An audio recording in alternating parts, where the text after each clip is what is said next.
Hello everyone, welcome. Yeah, today we're going to talk about modding or, well, soft modding our synthesizers.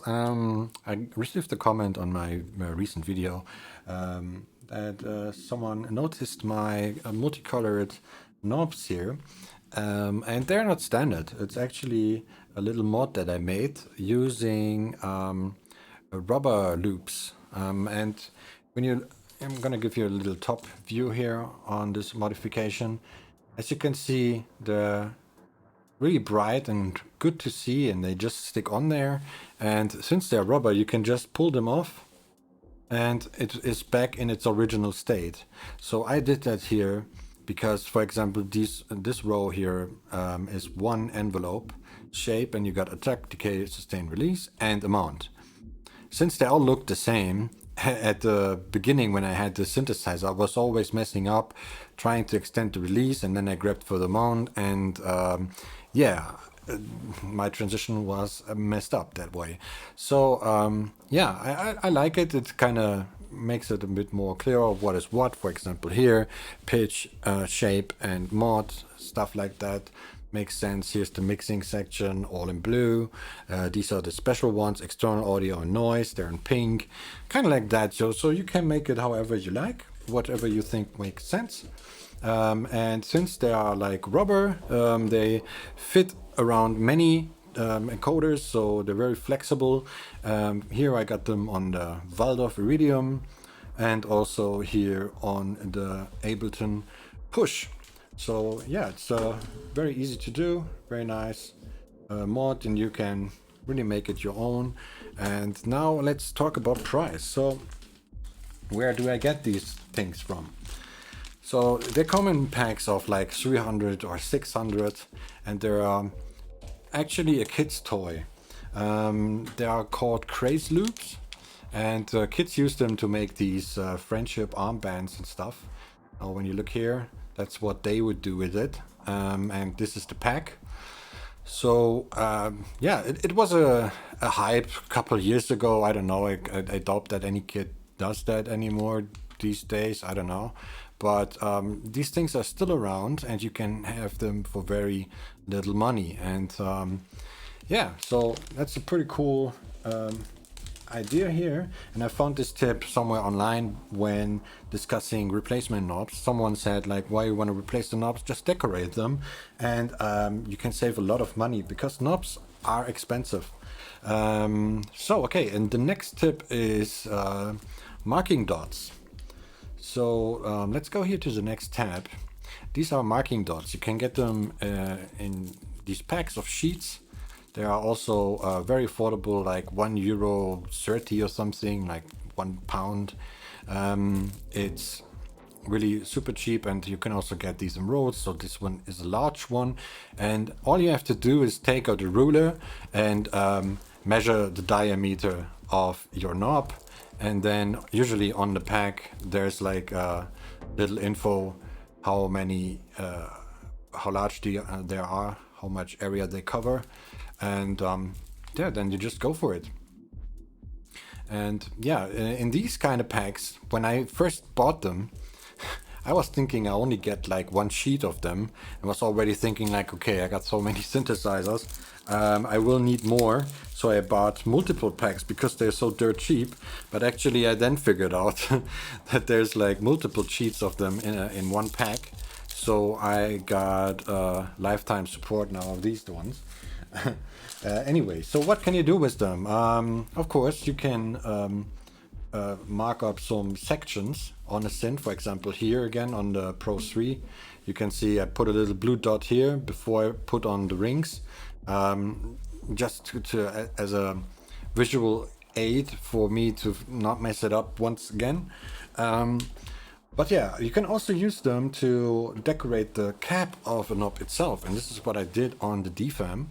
As you can see here, it covers the silver area of the original knobs perfectly. And yeah, that's like winning a lottery, because when I got the marking dots, I didn't hand the DFAM, and I was very pleased to find out that they fit so well. Of course, you have to be careful with these ones, with these marking dots, because they are adhesive. They're not like these rubbers where you can say like, okay, I no longer need it, and now it looks like perfectly mint. So it can be that when you peel them off, that there will be some remaining residue that you then have to remove with, I don't know, an alcohol pad or something. So yeah, that's like the only downside on that mod. But then again, buying replacement knobs is much more expensive. So that's the next topic I want to talk about. It's a third type of mod that you can do. So let's have a look at this page here. Illustrates a couple of knobs that exist. And really, there's so many sizes and shapes, and there's so much things you have to watch out for. Because a knob is usually a two-part deal when it comes to measurements. You got the outer diameter and you got the inner diameter, and you also have different inner shapes. For example, when you got these knobs here with like a marking on the side, like a detent, then also means that the inner cap also has a different shape that helps you to find the right spot, because otherwise you wouldn't know like where do I need to put it, especially if it's an endless encoder or something. So yeah, you have to watch out for that, and you, of course, the outer area, and you can see like the inner part also can be longer than the outer part. So when you look at this, you don't know where the inner part is starting. Maybe it's maybe there's a little gap, so it's not flush with the surface, and then you might end up with having too little area to grip on that stick inside of the on the encoder knob stick, or what it's called. I don't know. Let's have a look at it here on my Exhibit A.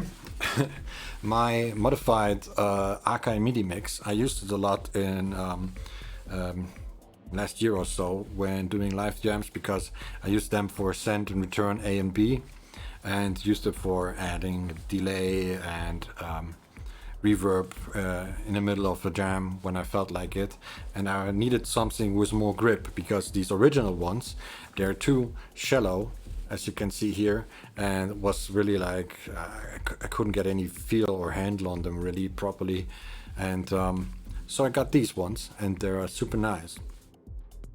Now, what I was talking about, the stick is like this pin here where you put them on. So these also have a length of their own.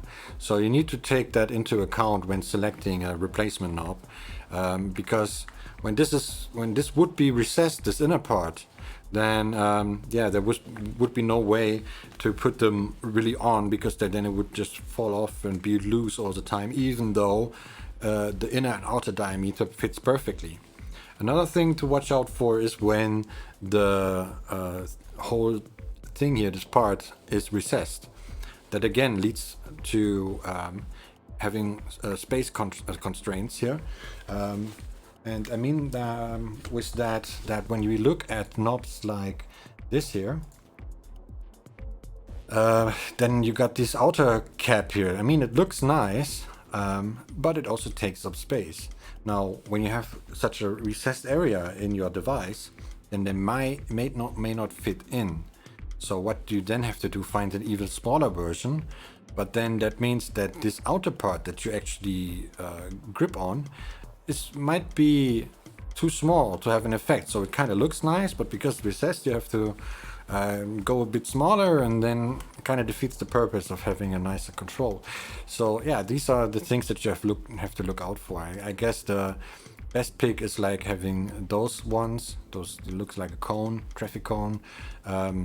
They usually fit on wherever the size is right when you measure from A to B here, and then you probably will not run into any issues, unless the inner part, the inner tube here, is kind of recessed or something. I had that with my knobs that I bought for the Korg Volcar.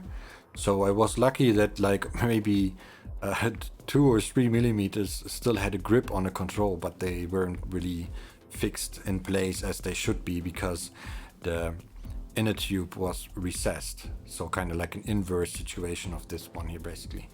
Okay, anyway, that's my tip for today. And yeah, like just an idea that I want to throw out there, because I guess many want to have want to individualize your setup to your needs. For example, it would be helpful to combine that I could stick on one of these rubber things here, and when I custom map a MIDI controller like this, having an ability to easily interchange colorings, yeah, that's a big bonus when you start working with this. For example, Fader Fox, they specialized on making these rows of knobs and knobs and knobs, but there's no markings on them, so having like these little loops is already big plus. Okay, so that's it for me from now. So leave a like if you liked it, subscribe if you haven't, and yeah, thanks again for watching and have fun making music. See you guys in the next one. Bye.